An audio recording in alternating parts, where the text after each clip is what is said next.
नमस्कार मित्रों, एक बार फिर से आप सभी का स्वागत है आपके अपने YouTube channel student classes Prayagraj में।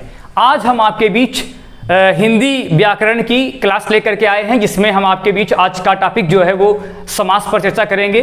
जैसा कि आपको पता है कि आपके चैनल स्टूडेंट क्लासेस प्रयागराज में कंप्लीट प्रतियोगी परीक्षा की आपको तैयारी कराई जा रही है, और इसी कड़ी में आपको हिंदी की जो प्लेलिस्ट आपकी बनी है उसमें आपको एकदम शुरुआत से ग्रामर पढ़ाया जा रहा है, हिंदी का ग्रामर, हिंदी व्याकरण पढ़ाया जा रहा है। तो आज तक आपको हिंदी ग्रामर पर कुल 11 क्लास और 4 टेस्ट आपको दिया जा चुका है, और यह आज आपकी ये कुल 16वीं क्लास आज आपको मिल रही है। तो जो लोग हमारे चैनल में अभी नए हों, जो अभी शुरुआत कर रहे हों पढ़ना, उनके लिए अच्छा ये होगा कि आप अपने चैनल स्टूडेंट क्लासेस प्रयागराज के प्लेलिस्ट में जा कर के हिंदी व्याकरण की शुरुआत से क्लास को आपको देखना है। और जैसा कि आप सभी को पता है कि आपके चैनल द्वारा जो भी क्लासें आपको दी जा रही हैं वो हर क्लास के बाद, प्रत्येक क्लास के बाद उसमें आपको एक प्रैक्टिस कराया जा रहा है। तो आप समझ सकते हैं कि प्रैक्टिस कितना भी आपके लिए इम्पॉर्टेंट होगा। और आप देखे होंगे कि जो लोग भी पुराने होंगे उनको पता होगा कि 2-3 क्लास के बाद हम आपको एक टेस्ट भी देते हैं, तो इससे आपकी कंप्लीट तैयारी होती जाती है, और परीक्षा आने पर आप विशेष परीक्षा का पेपर आप सॉल्व कर लेंगे तो आपके लिए कोई समस्या नहीं होनी है। तो चलिए, जो आज का टॉपिक है मेरा वह है आपका समास। लेकिन इसके पहले आपको यह बात समझ लेनी है कि रचना की दृष्टि से अगर हम देखें तो आपका जो शब्द होता है वो 4 प्रकार का होता है। जैसा कि आपको मैं पहले भी बता चुका हूं कि उपसर्ग, प्रत्यय, संधि और समास, ये शब्द रचना की दृष्टि से शब्द के 4 प्रकार होते हैं। और इसके प्रीवियस क्लास में हमने आपको संधि की कंप्लीट क्लास दिया था, और आज की जो क्लास का मेरा टॉपिक है वो समास है। तो आइए अब हम देखते हैं कि समास जो शब्द है वह किन 2 शब्दों से मिलकर बना हुआ है। तो समास जो शब्द है वह सम और आस नामक 2 शब्दों से मिलकर बना हुआ है, जहां पर सम का अर्थ होता है सम्यक रूप से या समान रूप से, और आस का मतलब होता है जुड़ना। अर्थात जहां पर 2 या 2 से अधिक पद आपस में जुड़ते हैं तो वह समास होते हैं। तो आपको यह बात याद रखनी है कि समान रूप से जुड़ने को हम समास कहते हैं, लेकिन आपको याद रखना है कि समास में जो शब्दों का मेल होता है, मेल होने के बाद जो बीच का इसमें कारक चिन्ह होता है वह हट जाता है। तो इसके अतिरिक्त आपको यह बात भी याद रखनी है कि एक समास आपका ऐसा है द्वंद्व समास, जिसमें कि 2 से अधिक पद भी होते हैं, और इस पद में जो 2 पद होते हैं उस पहले पद को हम पूर्व पद कहते हैं, और जो हमारा दूसरा पद होता है उसको हम उत्तर पद के नाम से जानते हैं। तो सबसे पहले मुझे यह बात जान लेनी आवश्यक है कि इसमें समस्त पद क्या होता है और समास का विग्रह क्या है। तो सबसे पहले मैं आपसे बात करूंगा समस्त पद के बारे में।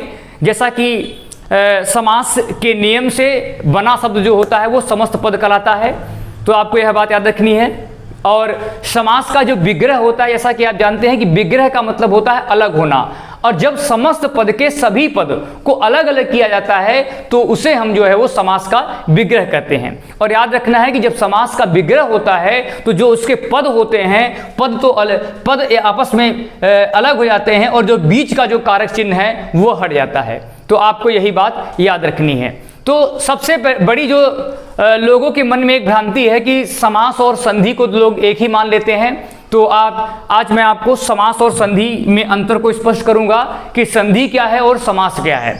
जैसा कि अगर मैं अर्थ की दृष्टि से देखता हूं तो संधि का भी वही अर्थ होता है जुड़ना, और समास का अर्थ भी जुड़ना होता है, लेकिन इसके अतिरिक्त इसमें विभिन्नताएं भी हैं। देखने में तो आपको लगेगा कि दोनों का मतलब जुड़ना या मिलना है, लेकिन फिर भी इसमें कुछ अलगाव है। तो आज मैं उसी पर आपको चर्चा करने जा रहा हूं। और संधि में जो मेल होता है वो वर्णों का मेल होता है, लेकिन समास में जो मेल होता है वो शब्दों का होता है। जैसा कि हमने इसके पहले वाली क्लास में जब हमने आपको संधि पर चर्चा की बताया था, तो संधि में मैंने बताया था कि संधि में जो मेल होता है वह शब्दों पे नहीं बल्कि वर्णों का मेल होता है। और जब मेल होता है तो जो पहला शब्द होता है, पहले शब्द का अंतिम वर्ण और दूसरे शब्द का पहला वर्ण भाग लेता है, और जब इसमें मिलेगा तो इसका जो है परिवर्तन हो जाएगा।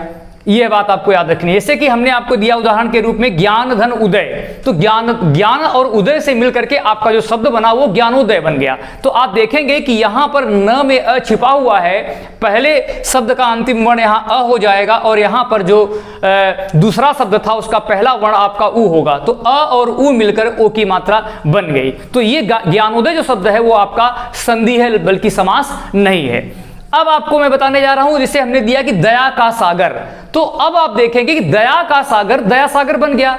अब आप देखेंगे कि दया जो है वो पूर्व पद है और सागर जो है वो आपका उत्तर पद है।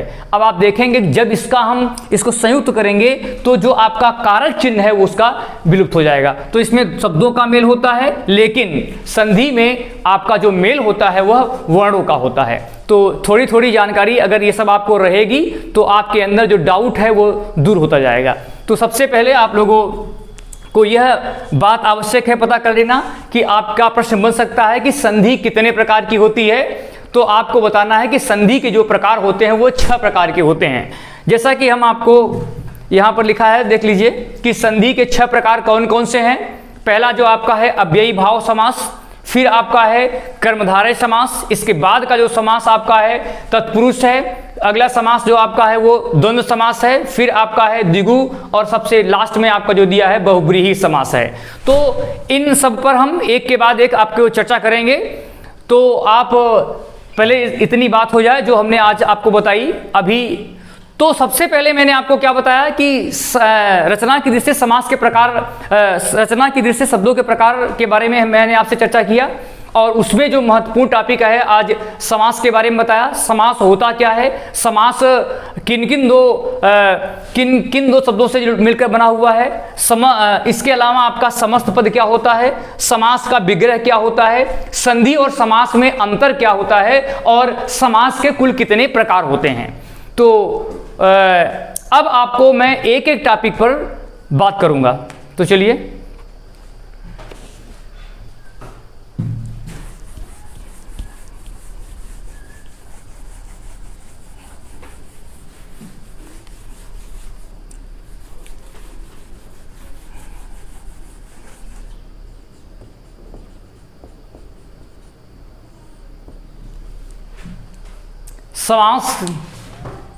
समास के इन 6 प्रकारों में से जो पहला प्रकार मैं आपको बताने जा रहा हूं वह अव्ययी भाव समास है। और आपको यह बात याद रखनी है कि जिस समास का पहला पद या पूर्व पद प्रधान हो और दूसरा पद आपका निम्न हो या उत्तर पद आपका निम्न हो, वहां पर आपका अव्ययी भाव समास होता है। इसमें आपको याद रखनी है कि पहला पद जो है वो आपका अव्यय होगा और दूसरे पद का जब उच्चारण की दृष्टि से मैं देखूंगा तो इसमें दूसरे का उच्चारण पहले और पहले का उच्चारण बाद में होता है। तो इस समास का पहला पद जो होता है वह, जैसे मान लीजिए यथा हो गया, यथा हो गया, प्रति हो गया, इसके अतिरिक्त आपका भर हो गया, आ हो गया, अनु हो गया, हर हो गया, इसके अतिरिक्त तथा, यावत, यावत है, आवत है, यावत है, आवत है, इसके अलावा आपका अनु है, अनु हो गया, प्र हो गया, प्र है, इसके अलावा आपका है वी, वे, ला या परा। अब आपको यह बात याद रखनी है कि जिसका जो है पूर्व पद जो है वो इन शब्दों से शुरू होगा, वह जो शब्द होंगे वो जो समास होगा वह अव्ययी भाव का होगा। और इसमें जब हम उच्चारण करेंगे तो दूसरे का उच्चारण पहले और पहले का उच्चारण बाद में होगा। जैसे कुछ उदाहरण हम आपको दिखा देते हैं। जैसे हमने आपके सामने लिखा कि यथाशक्ति, यथाशक्ति, यहाँ पर जो पहला शब्द है पूर्व पद है यथा है और शक्ति, यथा और शक्ति मिलकर के यथाशक्ति बना हुआ है।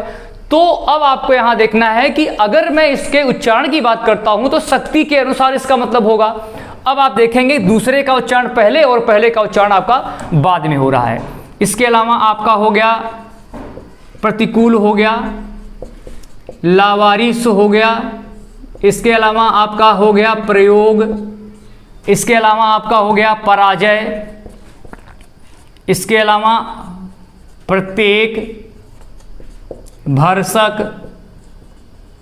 अनुसार, हर जगह, ठीक है ना। इस प्रकार के जो शब्द होंगे वो आपके अव्ययी भाव के होंगे। तो आपको यह बात समझ में आ गई होगी कि जिन समास में जो पूर्व पद होते हैं वो इनसे जुड़े होते हैं, वह आपका अव्ययी भाव समास होता है।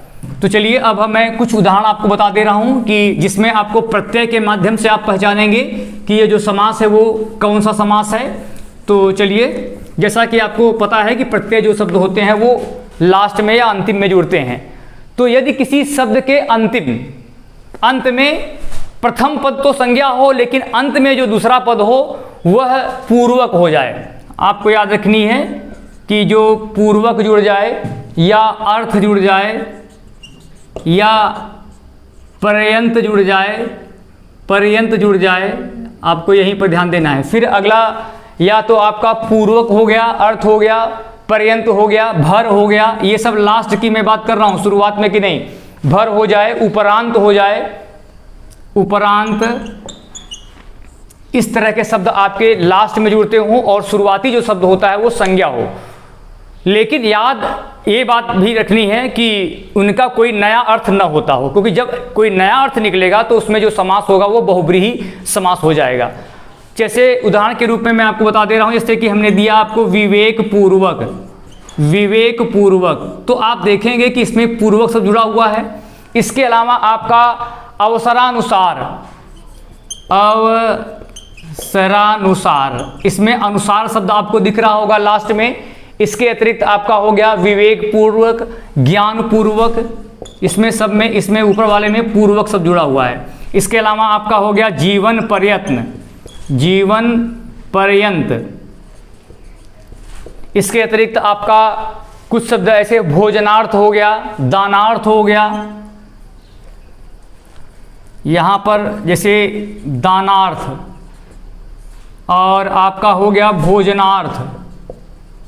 भोजनार्थ। छोटी छोटी बातों को आपको अगर ध्यान सही से रखेंगे तो आप बहुत ही आसानी से यह बात पहचान जाएंगे कि दिया गया समास आपका कौन सा समास है। जैसा कि हमने आपको कुछ उपसर्ग के बारे में बताया, अव्यय के बारे में बताया, इसके अलावा आपको हमने बताया कि जिन शब्दों के लास्ट में पूर्वक हो, अर्थ हो, पर्यंत हो, भर हो या उपरांत हो, ये शब्द जिसमें जुड़ेगा वो आपका शब्द जो होगा वह आपका अव्ययी भाव समास होगा। लेकिन आपको यह बात याद रखनी है कि इसमें जो शब्द हो वह कोई नया अर्थ न देता हो, क्योंकि हमने आपको बताया कि अगर इन शब्दों का कोई नया अर्थ देगा तो वह अव्ययी भाव समास नहीं बल्कि आपका बहुब्रीहि समास में गिना जाएगा। तो चलिए, इसके अतिरिक्त यदि किसी संज्ञा शब्द की या किसी सर्वनाम की, किसी संख्या की या किसी अव्यय की पुनरावृत्ति हो, माने बार बार 2 बार उसका प्रयोग हो जाए, तो ऐसी स्थिति में जो समास होता है वो अव्ययी भाव समास होता है। जैसे मान लीजिए हमने आपसे कहा कि घर, ये भी घर, दो बार शब्द हो गया। ज़्यादातर लोग अभी तक यही मानते थे कि योजक चिन्ह जहाँ लगेगा वो द्विगु समास, द्वंद्व समास होगा। लेकिन आज आपको यह बात समझ लेनी है कि जहां पर संज्ञा शब्द, संख्या शब्द, इसके अलावा सर्वनाम हो, अव्यय हो, इन शब्दों की पुनरावृत्ति हो और बीच में योजक चिन्ह लगा हो, तो ऐसे जो शब्द होते हैं वह आपके अव्ययी भाव समास में गिने जाएंगे। इसे हमने आपको बताया घर, या यहाँ पर आप समझ सकते हैं गांव, या एक, 3, ये सब संख्यावाचक हैं दोनों। ये जो है आपका संज्ञा है। इसके अतिरिक्त आपका हो गया धड़ाधड़, या आपका हो गया हाथों हाथ। इन शब्दों में आपका देखना है कि पुनरावृत्ति हो रही है और बीच में योजक चिन्ह लगा हुआ है। तो ये जो शब्द होंगे वो आपके अव्ययी भाव समास के अंतर्गत आएंगे। इसके अलावा आपको याद रखना है कि विशेषण शब्द की आवृत्ति जहां पर होती है वहां पर आपको याद रखना है कि वहां पर जो समास होगा वो अव्ययी भाव समास नहीं होगा। इस बात को भी आपको ध्यान रखना है। जहां पर विशेषण शब्द की पुनरावृत्ति हो जाएगी वहां पर जो आपका समास हो जाएगा वह कर्मधारय होगा, जिसकी चर्चा हम आगे करेंगे। तो सबसे पहले आपको यह बात याद रखनी है कि किस प्रकार से आप पहचानेंगे कि वह जो समास है वह अव्ययी भाव है कि कोई और है। तो चलिए तो चलिए, हमें उम्मीद है कि आप लोगों को ये अव्ययी भाव समास के बारे में जानकारी मिल चुकी है, किस प्रकार से इनके अंतर को आप समझेंगे और क्या उपसर्ग जुड़ना चाहिए, क्या लास्ट का शब्द जुड़ना चाहिए और किन किन शब्दों की पुनरावृत्ति होने पर जो है वो समास आपका अव्ययी भाव समास में गिना जाएगा। तो चलिए, अब अगले टॉपिक पर हम चर्चा कर रहे हैं और उस टॉपिक का नाम है आपका समास ही है, और ये जो समास दूसरा समास है आपका कर्मधारय समास है। तो चलिए, अब आपको मैं बताने जा रहा हूं कर्मधारय समास के बारे में कि कर्मधारय समास होता क्या है। सबसे पहले तो आप लोग समझ लीजिए, जिस समस्त पद का उत्तर पद प्रधान हो, याद रखिएगा, उत्तर पद माने दूसरा पद प्रधान हो और पहला पद जो है वो विशेषण हो, तो इस समास को हम क्या कहते हैं? कर्मधारय समास कहते हैं। तो आपको यह बात याद रखनी है कि इसमें जो संबंध आपस में होता है उपमेय और उपमान का होता है। एक व्यक्ति की, एक वस्तु की तुलना की जाती है और इसमें जो शब्द जुड़ेंगे आपको आगे बताया जाएगा कि कौन कौन से शब्द इसमें बीच में जुड़ के बनते हैं। तो आप समझ सकते हैं कि जहां पर किसी संज्ञा या सर्वनाम की विशेषता बतलाई जाए वहां पर जो समास होता है वह कर्मधारय समास होता है। जैसे आप देख सकते हैं कि जिसमें उपसर्ग के रूप में कु हो, क हो, सु हो या स हो। इसके अलावा आपका जो शब्द है वह परम हो गया। इसके अतिरिक्त आपका महा है, श्रेष्ठ है, निम्न है। इसके अतिरिक्त आपका उच्च है। इसके अलावा अल्प है, तीव्र है और मंद है।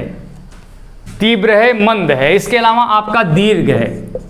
जब ये शब्द आपके शुरुआत में होंगे, जैसा कि आपको हमने पहले ही बताया कि एक शब्द विशेषण होता है और एक जो है उसकी विशेषता बतलाने वाला होता है। तो जो शब्द इसमें जुड़ेंगे, कु हो, क हो, सु हो, स हो, परम हो, महा हो, श्रेष्ठ हो, निम्न हो, उच्च हो, अल्प हो, तीव्र हो, मंद हो और दीर्घ हो, वे शब्द जो आपके होंगे वो कर्मधारय समास के शब्द बनेंगे। दूसरी बात आपको यहां पर यह भी याद रखनी है कि अगर आपका पहला पद तद्भव है तो दूसरा पद, उत्तर पद भी आपका तद्भव ही होना चाहिए। अगर पहला पद तत्सम है तो उसमें जो शब्द जुड़ेगा वह भी आपका तत्सम भी होना चाहिए।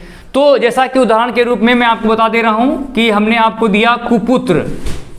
कुपुत्र जो शब्द है कु और पुत्र से मिलकर बना हुआ है, और आप देखेंगे कु जो शब्द है वह जो है वो तत्सम शब्द है और पुत्र भी आपका तत्सम है। तो अभी हमने आपको बताया कि तत्सम का जुड़ाव तत्सम से होगा और तद्भव का जुड़ाव जो है वो तद्भव से होगा। जैसे हमने आपसे कहा कि कपूत, कपूत में क जो है वो आपका तद्भव है और पूत भी आपका तद्भव भी है। तो यह बात भी आपको याद रखनी है कि जब भी जुड़ाव होगा दोनों पद के तद्भव और तत्सम समान होने चाहिए। यह बात भी आपको याद रखनी होगी।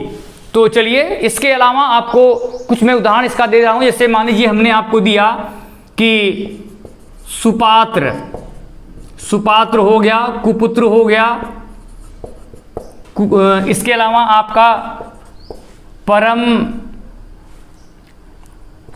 परमेश्वर हो गया। इसके अलावा आपका हो गया महारथी। इसके अलावा आपका हो गया श्रेष्ठवान। इसके अतिरिक्त आपका हो गया निम्नतर, निम्नतम। इसके अलावा उच्चतर, उच्चतम, उच्चतर, उच्चतम। इसके अलावा आपका हो गया अल्पतम, अल्पतम। इसके अलावा तीव्रतम, मंद। इसके अलावा आपका दीर्घतम। जो भी शब्द, इन शब्दों से जिनकी शुरुआत होगी वे शब्द आपके जो होंगे वो कर्मधारय समास में आएंगे। तो आप समझ सकते हैं कि छोटी छोटी बातों का अगर आप ध्यान रखेंगे तो आपके लिए ये सब बातें बहुत ही आसान हो जाएंगी। दूसरी बात आपको यह भी याद रखना है कि जो प्रथम पद का लिंग होगा वही लिंग आपका दूसरे पद का भी होना चाहिए। इस बात को भी आपको ध्यान रखना है। इसके अतिरिक्त आपको यहाँ बात याद रखनी है कि जहां पर विशेषणवाचक पदों की आवृत्ति हो रही हो वहां पर भी कर्मधारय समास होता है। जैसा कि इसके पहले वाले में हमने बताया था कि आवृत्ति होती हो तब जो है वो संज्ञा की, सर्वनाम की या जो आपको बताया गया कि संज्ञा में, सर्वनाम में या अव्यय में इन शब्द की जो आवृत्ति होती थी तो वो आपके अव्ययी भाव होते थे। लेकिन यहाँ क्या मैं बता रहा हूँ कि जब विशेषण वाले शब्दों की पुनरावृत्ति होती हो तो वहाँ पर जो आपका समास होगा वह अव्ययी भाव समास न होकर के बल्कि कर्मधारय समास होगा। जैसे उदाहरण के रूप में आप समझ सकते हैं कि लाल लाल, नीला नीला, लाल लाल या नीला नीला। इसके अतिरिक्त आपका हो गया पीला पीला, माने आप देख सकते हैं कि ये जो है वो ये सब विशेषता बतला रहे हैं रंग की।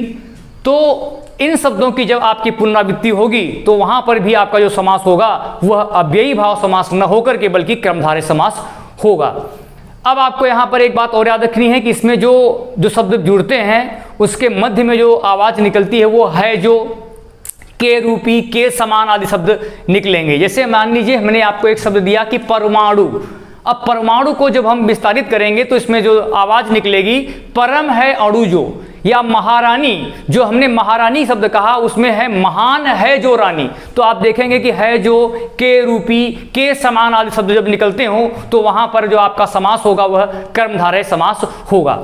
इसके अलावा आप देख सकते हैं कि जब रंगवाची शब्द आ जाए तो वहां पर भी आपका जो समास होगा वह कर्मधारय समास होगा। जैसे हमने आपको दिया नील कमल हो गया, पीतांबर हो गया। जैसे आप देख लीजिए कि नील कमल है, इसके अलावा हो गया पीतांबर, इसके अतिरिक्त आपका हो गया घनश्याम, या हो गया नील गाय, नील गाय, या इसके अतिरिक्त आपका हो गया पीतवर्ण,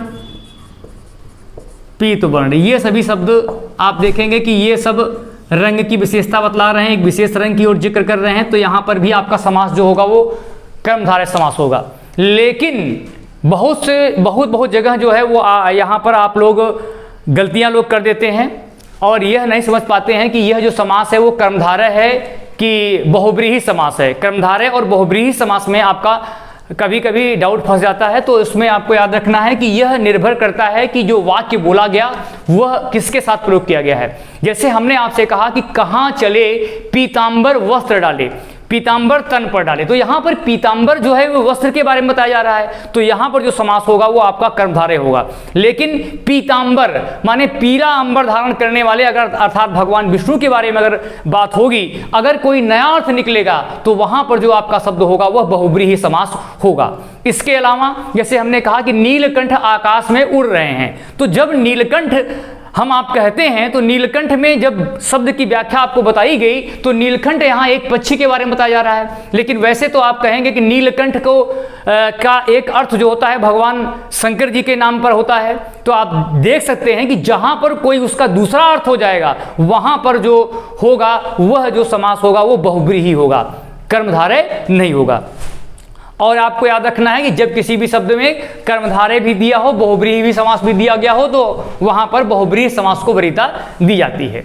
जब आपका ये पता न चल पाए कि जो शब्द बन रहा है उसको किस प्रकार से हम समझ पाएंगे, तो थोड़ी छोटी बातों को हमको ध्यान रखना है जिससे कि हमको आगे किसी प्रकार की समस्या नहीं होगी।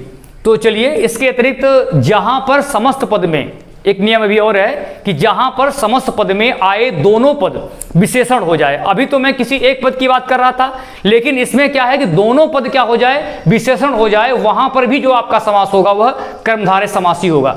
जैसे आपके सामने हमने कहा कि मोटा ताजा, छोटा मोटा। चलिए मैं लिख दे रहा हूं। जैसे हमने आपको दिया कि मोटा ताजा, एक आपका सार्थक है और एक आपका जो है निरर्थक शब्द है, मोटा ताजा है। इसके अलावा हमने आपको दिया कि छोटा मोटा, ये दोनों विशेषता बतला रहे हैं, एक सार्थक है एक निरर्थक है। इसके अलावा बड़ा और छोटा, बड़ा छोटा भी आपको क्या होगा, ये भी आपका जो होगा वो कर्मधारय समास में आएगा। इसके अलावा लाल सुर्ख, लाल सुर्ख, ये दोनों शब्द जो हैं वो जितने शब्द हैं वो सब विशेषण के हैं। तो ऐसे शब्द जिसमें दोनों शब्द विशेषण हो वहां पर भी जो आपका समास होगा वह अव्ययी कर्मधारय समासी होगा। तो चलिए कुछ उदाहरण के रूप में हम आप और देख लेते हैं। जैसे कि चरण कमल हो गया, अर्थात कमल रूपी चरण। इसके अलावा आपका वज्रदेह है, देह जो है वो वज्र के समान है जो। कनकलता, इसके अलावा आपका चंद्रमुखी हो गया, मृग नयनी हो गया, इसके अलावा प्राण प्रिय हो गया, और कमलाच्छी हो गया तथा देहलता शब्द हो गया। तो इन शब्दों में आप देख सकते हैं कि जो आपका समास था वह कर्मधारय समास था।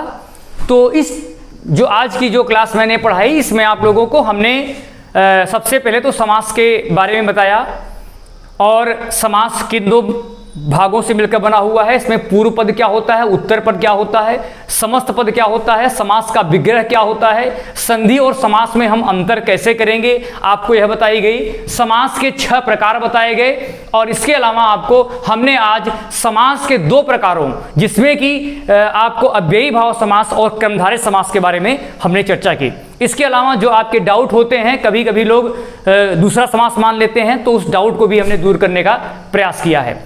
तो आगामी आने वाली क्लास में आपके बीच जो बची हुई इसमें समास के जो 4 खंड आपके बचे हुए हैं उसके साथ हम आपके बीच फिर से हाजिर होंगे।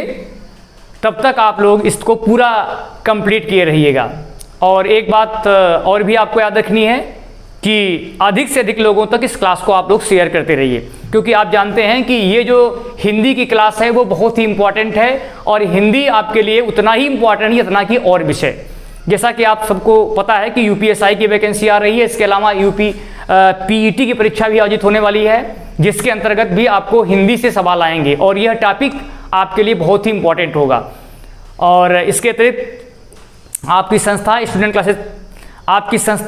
स्टूडेंट क्लासेस प्रयागराज में 2 पेड कोर्स शुरू किए गए हैं जिसमें आपको मूल विधि की क्लास दी जा रही है जो कि यूपीएसआई के छात्रों के लिए बहुत ही उपयोगी सिद्ध होगी।